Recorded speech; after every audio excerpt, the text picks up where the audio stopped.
Hello Year 9, welcome to another lesson looking at Paper 1 language for your GCSE. Today we're going to continue looking at question 3, which is the structure question. And remember, the question will always be, how has the writer structured the text to interest the reader? Last lesson you looked at what is sort of the foundation approach, and you can get a really good mark depending on how well you explain the effect of very simple structural features by just saying, you know, what happens in the beginning, then what happens, what does the focus shift to, what happens in the middle, what happens at the end, just tracking those different structural moments, and it all comes down to how well you use your evidence from the text and explain the effect. Today we're going to try and widen the vocabulary we use when we talk about structure. This is a very new skill for you. You've been doing question 2 skills, you know, since year 7. But this idea of commenting on the structure might be a bit new. So we're going to be looking at some new vocabulary today. The first thing I want you to do, though, is to consider that when you watch a film or a piece of good TV that's been well made, you are constantly reacting to a series of images that have been arranged in a sequence, in a structure, for you to respond to in a particular way. So if the more you can think about that when you're watching films and transfer those skills into your reading, and it's constantly that question of what's happening where and why is it happening there in that particular place, that's the question you're constantly asking yourself. So we're going to use some of those skills with the opening of Indiana Jones and the Raiders of the Lost Ark. I am hoping that if this goes well, you will instantly move on to a slide where the film will play. If that goes horribly wrong and you don't, in the next slide, get the movie playing for you, the first 3 minutes of the movie, then in class charts I will have included the link to the YouTube video that I'm hoping that will play. It's a bit of a new thing for me. Or you can just type into YouTube Raiders of the Lost Ark opening, and we're looking at the first 3 minutes. So fingers crossed that this is going to work. As you're watching it, what I want you to be doing then is thinking about somewhere between kind of 8 or 10 moments in that film where the camera, remember the camera's doing what a writer does, it's just doing it in terms of a visual image.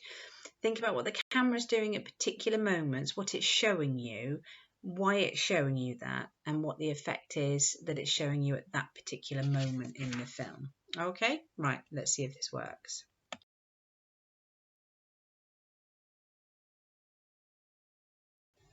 So having watched the film myself, these are 8 moments from the film that I picked out as being particularly interesting, and I want to start talking about them using the same structural terms as you'll use when you're talking about the text that we're going to look at later. So for example, the very first shot, the opening, what does it establish? What does it do for you? You know, what is its purpose? Why is it showing you that at that particular moment? Is there any foreshadowing going on in this sequence of the film? Are we being given a clue to something dangerous or risky or frightening that's going to happen later? Is there a moment where the camera, we can talk about camera zooming in on things, and you can use the term zoom in your writing, but perhaps a better one would be to talk about how the focus narrows too. So, you've got that sense of, narrowing focus to something very small. And again, sometimes, the camera opens right out, doesn't it? And it expands that focus. Are there any particular shots in that opening sequence that were repeated for a particular reason? Did you get, actually, I've seen that kind of shot before, and we've seen that before, and I've been shown that several times now. Why have I been shown that several times is the question that you need to ask yourself. And juxtaposition, juxtaposition where two things are brought together to create deliberate contrast and to highlight the differences between those two things. I'm also looking, I should have put this one in brackets. I put time change down here. You probably could talk about it with a film, but it's more apparent in the text that we're going to read later on, in the same way that I've put use of dialogue in brackets, because people speaking is a structural device. Why get them speaking at that particular moment? I've put that in brackets because it doesn't happen in the film. So just kind of park time change and use some dialogue for a second. Rising tension. So when the things get particularly exciting, remember, tension is that moment where you're thinking, oh my gosh, what's going to happen next? And your heart starts beating faster. Could you pinpoint a moment of dramatic climax when that tension, reaches its highest point? The moment before the balloon pops, the balloon's going to pop. You can see it expanding, and it's that moment before it goes kaboom that's your dramatic climax. And remember, when you're doing this with the film and with the text, you always talk about the significance of the final sentence, or in this case, the final thing the camera shows you. And for that purpose, I want you to consider the end as the image in the kind of one I'm pointing to there, would be the bottom right. Imagine that's the end of that particular sequence, and we're going to talk about the impact of that. So if you can print that visual sheet off, that's brilliant. Otherwise, just pause this video for a second and just 1 to 8, number them. They go down, they go with verticals and horizontals. That's horizontal, that's vertical. They go vertically. I might even number them in a minute now. I've got everybody confused. And think about 1 to 8 and think about this, those images have been put in a particular order. Why? What's the effect that they are having on you? So jot some ideas down and go back to in fact, I think it's on the next slide. I've just put some really simple verbs that we can use to talk about the effect on us. Think, feel, know, understand, realise, question, anticipate, wonder. At particular points in the film, what effect is it having on you? How are you reacting? So jot down your ideas, and then we can talk about it together sort of afterwards. Okay, so now you've thought about the order of the film, the sequence, and you've thought about some of the new terminology that we've been looking at. Let's have a think about some of the things you might have jotted down. So, for example, the opening establishes that we are in a very, for us, foreign location. It's mountainous, it's jungle, it's misty, makes me think of somewhere in South America. My geography is awful. I'm thinking of kind of, Peru or somewhere like that. And we're clearly in a very remote area. What effect does that have? Well, it makes me feel excited. This is clearly some kind of adventurous location that we're in, and we're going somewhere that could be dangerous. Certainly is very unfamiliar, and it's got my attention, and it's made me feel excited. Then in number 2, the focus narrows, doesn't it? We've lost that huge setting, and the focus narrows to the back of what we know is Indiana Jones. But it's really significant that we don't see his face at this point, isn't it? He is mysterious. He's faceless at this particular time. He clearly looks like some kind of intrepid explorer, adventurer, ready to go on some kind of dangerous expedition. So again, my sense of excitement is rising at this point. I'm identifying with him as the hero of this possible adventure. Then in number 3, you might have noticed that this sort of shot was repeated several times. There were several shots of people walking through the jungle in front of us. So why repeat that? Why have that 3 or 4 times and not just that once? It gives a sense of the length of the journey, doesn't it? It gives us a sense of how far they are moving into this unknown, mysterious, wild region. So that use of repetition is very significant. Then we have the foreshadowing of danger. The man pulls the ivy or the vines away, sees that figure and screams. So I've my sense of adventure and mystery is now being replaced with some kind of tension in terms of danger. I'm expecting some danger now. There's clearly something that he's frightened of, and that's foreshadowing possible danger to come. Up to number 5, and again we could talk possibly in this one about narrowing focus again, the focus narrowing to the map? Or could we look at, I'm just trying to look at it, it's on a tiny piece of paper. Could we look at juxtaposition there?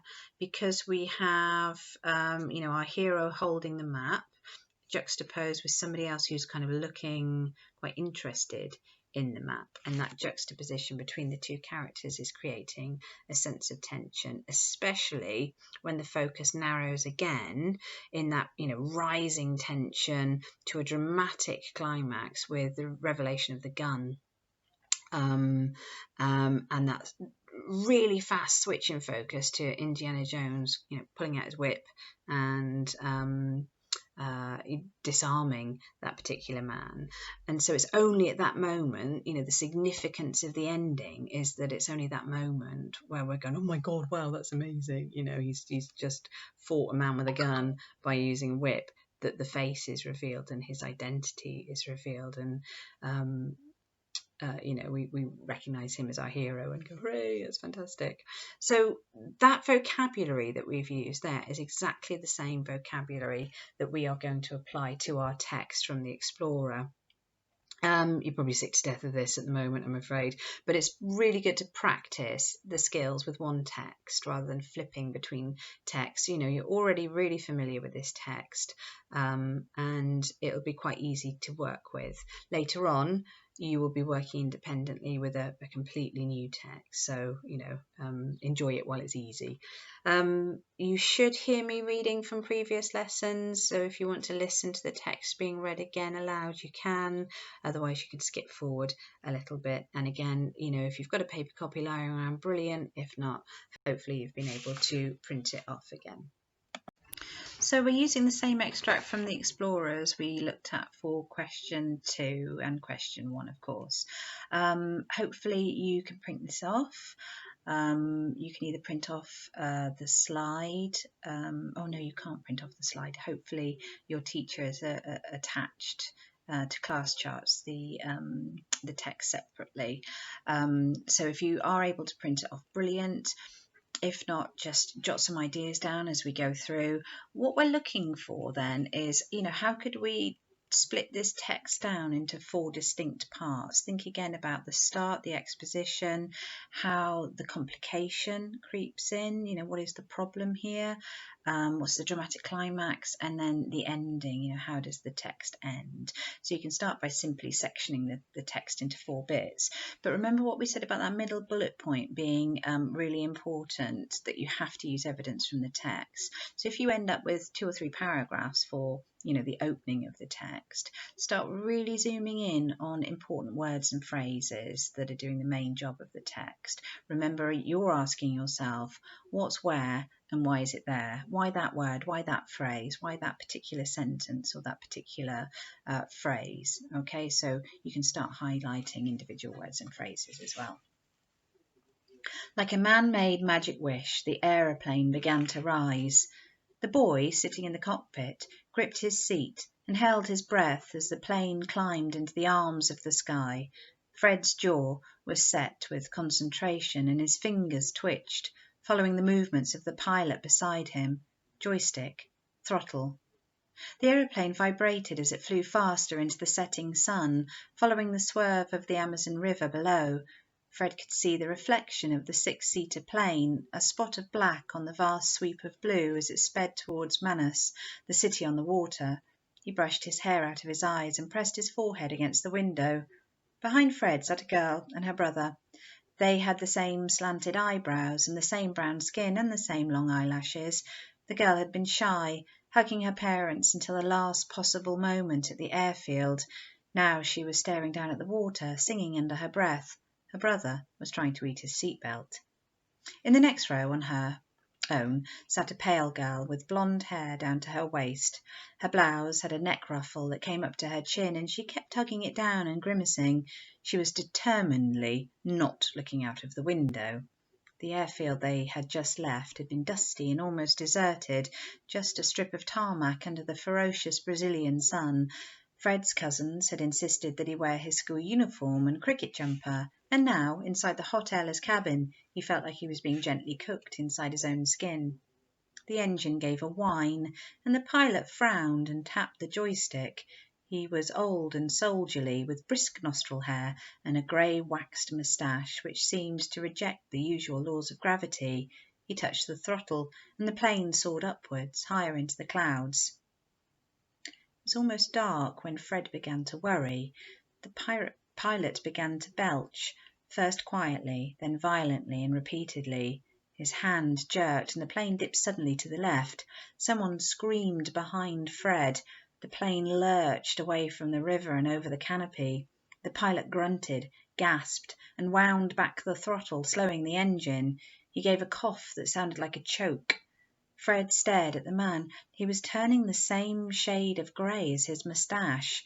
"Are you all right, sir?" he asked. "Is there something I can do?"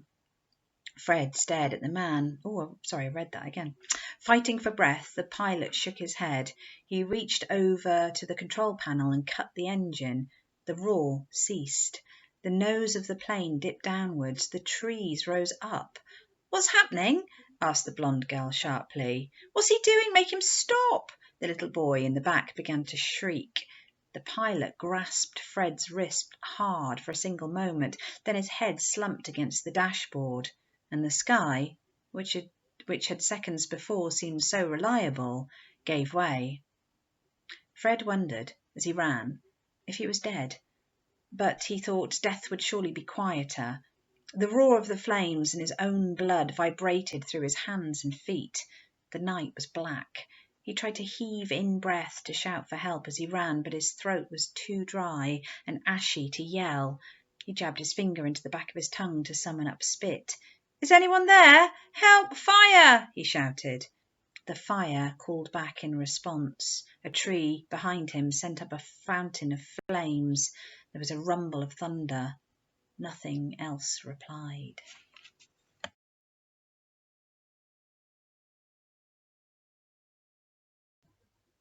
Okay, so I deliberately chose those particular images, apart from the time change and the use of dialogue. I chose those particular images because they're doing very similar things to what is happening in the Explorer. So with your copy of the Explorer text in front of you, see if you can now identify and annotate the text, looking for all of those structural devices. We're not interested in verbs and similes and metaphors. We're looking at the shape of the text. So think about the opening, the first couple of lines. What does that establish? Why is that important? Why start the text looking at that? Is there a moment of foreshadowing anywhere where it's clear something bad is going to happen later on and you're getting that tension?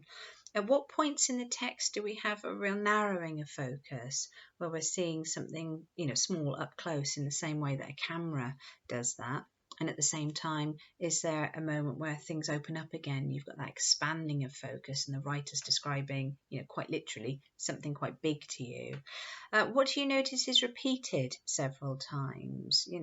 A similar thing or the same thing being described several times. Why is that? What effect is that having on you? Can you find juxtaposition? Can you find two things that are very different, that are put together almost side by side in order for you to kind of recognize those differences? There is a time change, a very significant time change in this text. There's certainly, a moment where the tension begins to start rising. There's definitely a dramatic climax. And what is the significance of the ending? And use of dialogue as well now. So why do people start talking out loud at that particular moment in the text? Why weren't they talking in the first paragraph? Remember how important it is to select evidence. And when you look back at the mark scheme, there's only 3 things you need to do: select evidence, use structural terms, explain the effect. So many students forget to use evidence when they are first doing these questions. So highlight a pen or pencil or whatever, you're thinking about what is happening where, and that what has to be backed up with a short quote or several short phrases used as evidence. So pause the video and spend some time annotating your text. I'm not going to talk through all of them because I want you to be working a little bit more independently. So give yourself plenty of time to gather your thoughts. Okay, so here's an example of how a paragraph might look when you take your ideas and you start writing them up then. So remember my 3 bullet points. You can see that I've got some things underlined. They are my structural devices. You've got some stuff in bold. There's my evidence from the text. But the thing that will really get you the mark and will decide especially the difference between a level 3 and a level 4 is not using fancy terminology. It's how well and how clearly and with what insight you can explain the effect. So here's my paragraph then. I've probably overdone it with the terminology. I think I've got like 4 terms in here. You don't have to do that, but it's just helpful when I'm writing this paragraph to have them all in there. The narrow focus on the boy at the start of the text and the repeated reference to his tense body language helps to foreshadow the crash which occurs later in the text. The writer describes Fred's jaw set with concentration and his fingers twitched, and that he was following the movements of the pilot. These descriptions reveal to the reader that he's tense and nervous, especially the set jaw, which shows that he's gritting his teeth and clenching his muscles in his face. The focus on Fred's nervousness at the start of the flight allows the reader to predict that there will be some sort of problem with the flight later on in the text, and this helps to build anticipation and tension.